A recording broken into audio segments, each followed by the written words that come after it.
તો નમસ્કાર દર્શક મિત્રો, સ્વાગત છે તમારું અમારી આ યુટ્યુબ ચેનલમાં. તો આજના વિડીયોમાં આપણે છે અગત્યની જે સમિટો અથવા તો સંમેલનો જે યોજાણા છે તેના વિશેની આપણે ડિટેલમાં માહિતી જોવાના છીએ.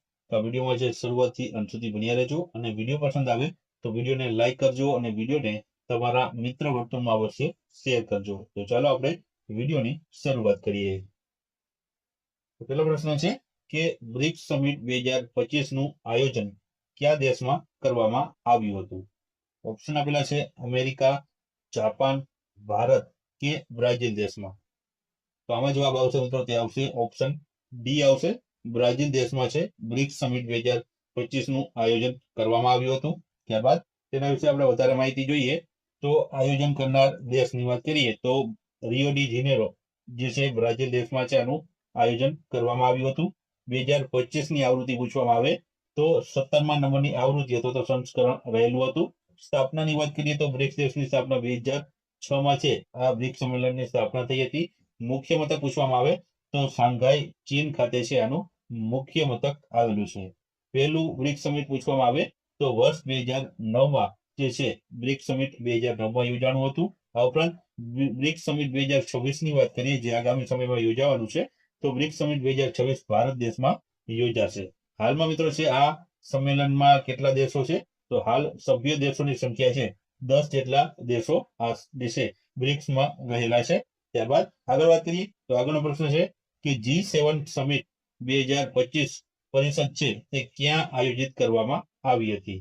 ઓપ્શન આપેલા છે બાંગ્લાદેશ, ભારત, કેનેડા કે ઇટલીમાં. તો આમાં જવાબ આવશે મિત્રો ઓપ્શન સી આવશે. કેનેડા દેશમાં G7 સમિટ 2025 તે યોજાણી હતી.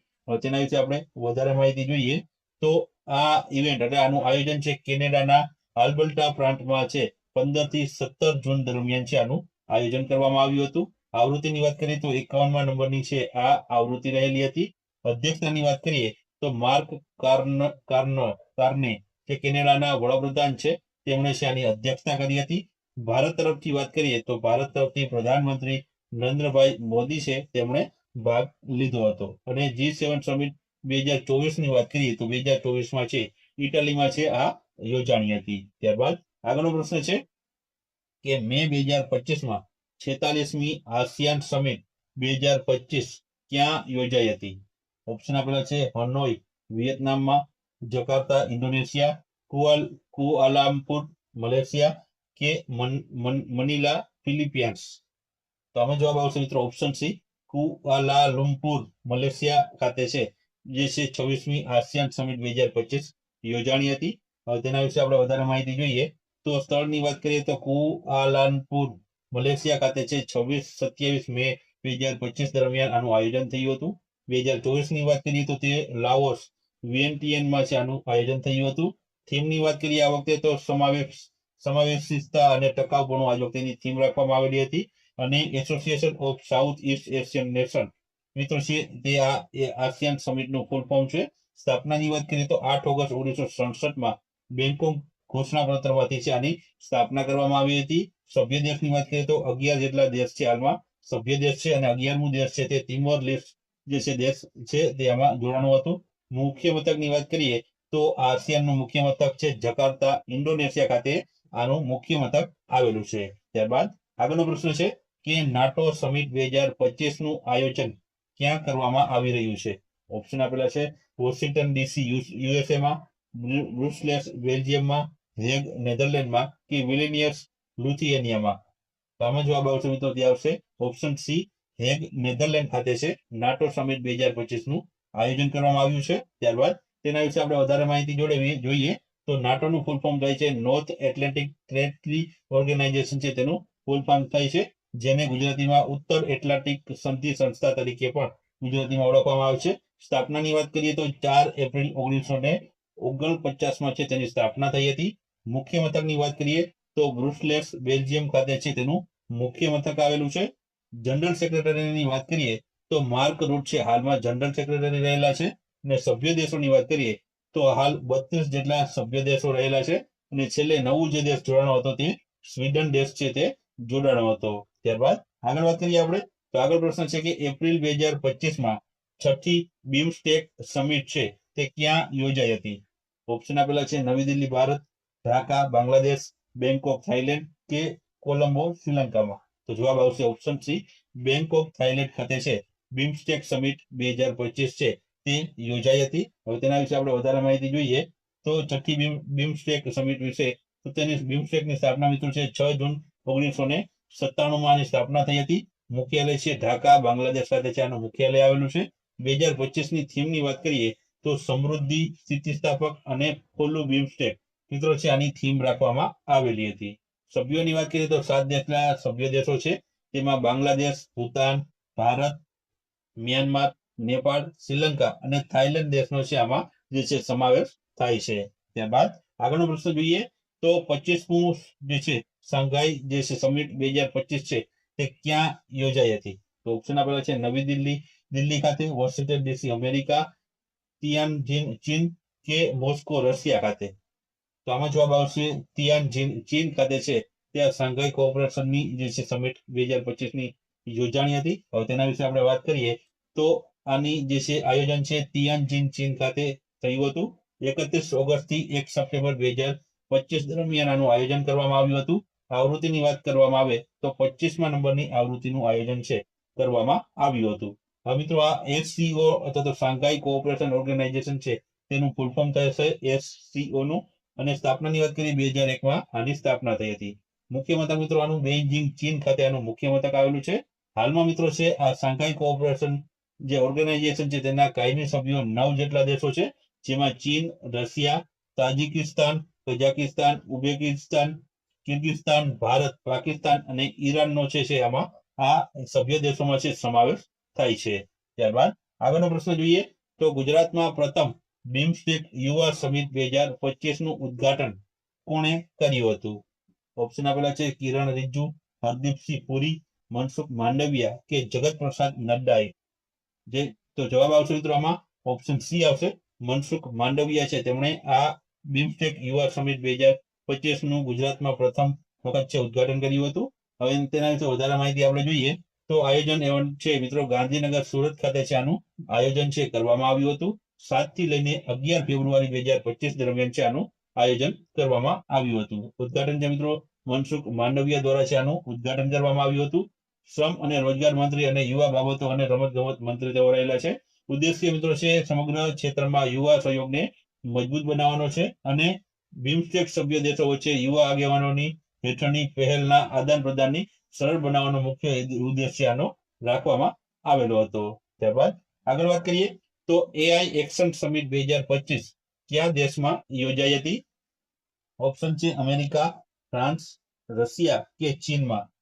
તો આમાં જવાબ આવશે ઓપ્શન બી આવશે, ફ્રાન્સમાં છે આનું આયોજન કરવામાં આવ્યું હતું. આના વિશે વધારે માહિતી જોઈએ તો AI એક્શન સમિટ 2025 નું આયોજન પેરિસ, ફ્રાન્સ ખાતે છે મિત્રો આનું આયોજન કરવામાં આવ્યું હતું અને 10 થી 11 ફેબ્રુઆરી દરમિયાન છે આનું આયોજન થયું હતું. સંસ્કરણની વાત કરીએ તો 3જા નંબરનું આ સંસ્કરણ રહેલું હતું અને સંયુક્ત રીતે અધ્યક્ષતા મિત્રો ભારત અને ફ્રાન્સે છે આની કરી હતી. ભારત વતી મિત્રો PM નરેન્દ્રભાઈ મોદીએ ભાગ લીધો હતો અને કેટલા દેશો મિત્રો આમાં ભાગ લીધો હતો? કુલ તો 100 જેટલા દેશોએ છે આમાં કુલ ભાગ લીધો હતો.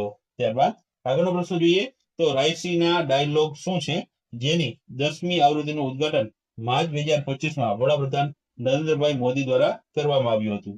ઓપ્શન આપેલા છે રશિયા, ભારત સમિટ, વિશ્વના રાષ્ટ્રપતિઓનું પરિષદ, ભૂ રાજનીતિ અને ભૂ અર્થશાસ્ત્ર પર વાર્ષિક પરિષદ કે ભારત આસિયાન સમિટ. તો મિત્રો આ રાયસીના ડાયલોગ છે તે છે ઓપ્શન સી છે, ભૂ રાજનીતિ અને ભૂ અર્થશાસ્ત્ર પણ વાર્ષિક પરિષદ રહેલી છે. ત્યારબાદ આગળ વાત કરીએ તો આના વિશે વધારે માહિતી જોઈએ તો આયોજન કરનાર દેશ આપણો ભારત દેશ છે અને ભારત દેશમાં નવી દિલ્હી ખાતે મિત્રો આનું આયોજન થયું હતું. આવૃત્તિ મિત્રો છે આની 10મા નંબરની આ આવૃત્તિ હતી. પ્રથમ આવૃત્તિ 2016માં યોજાઈ હતી. ઉદ્ઘાટનની વાત કરીએ તો નરેન્દ્રભાઈ મોદી દ્વારા છે આનું ઉદ્ઘાટન જે કરવામાં આવ્યું હતું. મુખ્ય મહેમાનની વાત કરીએ તો ન્યુઝીલેન્ડના વડાપ્રધાન ક્રિસ્ટોફર લક્સન જે આના મુખ્ય મહેમાન રહ્યા હતા અને થીમની વાત કરીએ તો કાલચક્ર, લોકો, શાંતિ અને ગ્રહ આ મિત્રો છે તેનું જે છે થીમ રાખવામાં આવેલી હતી. ત્યારબાદ આગળનો પ્રશ્ન જોઈએ તો ફેબ્રુઆરી 2025માં 8મી હિન્દ મહાસાગર પરિષદ ક્યાં યોજાઈ હતી? તો ઓપ્શન છે Dubai USA, Riyadh Saudi Arabia, Doha Qatar કે મસ્કત ઓમાનમાં. તો આમાં જવાબ આવશે મિત્રો તે આવશે ઓપ્શન ડી, મસ્કત ઓમાન ખાતે છે આ 8મી હિન્દ મહાસાગર પરિષદ યોજાઈ હતી. આના વિશે વધારે માહિતી જોઈએ તો આયોજન દેશ મિત્રો મસ્કત ઓમાન હતું, જે 16 અને 17 ફેબ્રુઆરી 2025 રોજ આનું આયોજન કર્યું હતું. 2025માં આવૃત્તિની વાત કરીએ તો 8મા નંબરની આવૃત્તિનું આયોજન કરવામાં આવ્યું હતું. શરૂઆત મિત્રો છે 2016 થી આની થઈ હતી. સંબોધક મિત્રો છે આમાં વિદેશ મંત્રી આપણા ભારત દેશના એસ જયશંકર હતા. અને થીમ પૂછવામાં આવે તો દરિયાઈ ભાગીદારીના નવા ક્ષિતિજોને તરફ મુસાફરી, તે મિત્રો છે આની થીમ રાખવામાં આવેલી હતી. ત્યારબાદ આગળનો પ્રશ્ન છે કે 18મું પ્રવાસી ભારતીય દિવસ સંમેલન 2025 છે તે કયા શહેરમાં યોજાયું હતું? તો ઓપ્શન છે કોલકાતા પશ્ચિમ બંગાળ, ગ્વાલિયર મધ્યપ્રદેશ, ભુવનેશ્વર ઓડિશા કે મહોબા ઉત્તર પ્રદેશ. તો જવાબ આવશે ઓપ્શન સી, ભુવનેશ્વર ઓડિશા ખાતે છે આ 18મા પ્રવાસી ભારતીય દિવસ સંમેલન 2025 છે તે યોજવામાં આવ્યું હતું. હવે તેના વિશે આપણે વધારે માહિતી જોઈએ તો આયોજન દેશ મિત્રો છે આપણો ભારત દેશ છે, ભુવનેશ્વર ઓડિશામાં છે આનું આયોજન કરવામાં આવ્યું હતું. 8 થી લઈને 10 જાન્યુઆરી 2025 દરમિયાન છે આનું આયોજન થયું હતું. આવૃત્તિની વાત કરીએ તો 18મા નંબરની આ આવૃત્તિ રહેલી હતી. મુખ્ય અતિથિની વાત કરીએ તો ક્રિસ્ટન કાર્લા કંગાલુ, જે ટોબેગોના પ્રમુખ છે, તે આપણા મુખ્ય અતિથિ છે આ જે છે સંમેલન દરમિયાન રહ્યા હતા. થીમની વાત કરીએ તો આમાં થીમ રાખેલી હતી વિકસિત ભારતમાં વિદેશી ભારતીયોનું યોગદાન છે, તે થીમ રાખવામાં આવેલી હતી. આ ઉપરાંત પ્રવાસી ભારતીય દિવસ મિત્રો છે તે ક્યારે ઉજવાય છે? તો પ્રવાસી ભારતીય દિવસ છે તે 9 જાન્યુઆરીના રોજ છે તે ઉજવાતો હોય છે. ત્યારબાદ આગળનો પ્રશ્ન જોઈએ તો તાજેતરમાં જ ગ્રામીણ ભારત મહોત્સવ 2025 નું ઉદ્ઘાટન કોણે કર્યું હતું? ઓપ્શન છે નરેન્દ્રભાઈ મોદી, રાજનાથસિંહ, દ્રૌપદી મુર્મુ કે જગદીપ ધનખડ દ્વારા. તો આમાં જવાબ આવશે મિત્રો તે આવશે ઓપ્શન એ આવશે, નરેન્દ્રભાઈ મોદી દ્વારા છે આ ગ્રામીણ ભારત મહોત્સવ 2025 નું ઉદ્ઘાટન કરવામાં આવ્યું હતું. હવે તેના વિશે આપણે વધારે માહિતી જોઈએ તો આનું ઉદ્ઘાટન મિત્રો છે આપણા પ્રધાનમંત્રી નરેન્દ્રભાઈ મોદી દ્વારા છે આનું ઉદ્ઘાટન કરવામાં આવ્યું હતું. આયોજન મિત્રો છે નવી દિલ્હી ખાતે છે આનું આયોજન કરવામાં આવ્યું હતું. 4 થી લઈને 9 જાન્યુઆરી 2025 દરમિયાન આયોજન થયું હતું. આયોજક મિત્રો છે નાબાર્ડ એટલે કે national bank four agriculture and rural development દ્વારા આના જે છે આયોજક રહેલા હતા. ઉદ્દેશ્ય મિત્રો આનું શું હતું? તો ગ્રામીણ ભારતની ઉદ્યોગ સાહસિકતા, સંભાવના અને સાંસ્કૃતિક વારસાનું પ્રદર્શન કરવાનો આનો મુખ્ય ઉદ્દેશ્ય રહેલો હતો.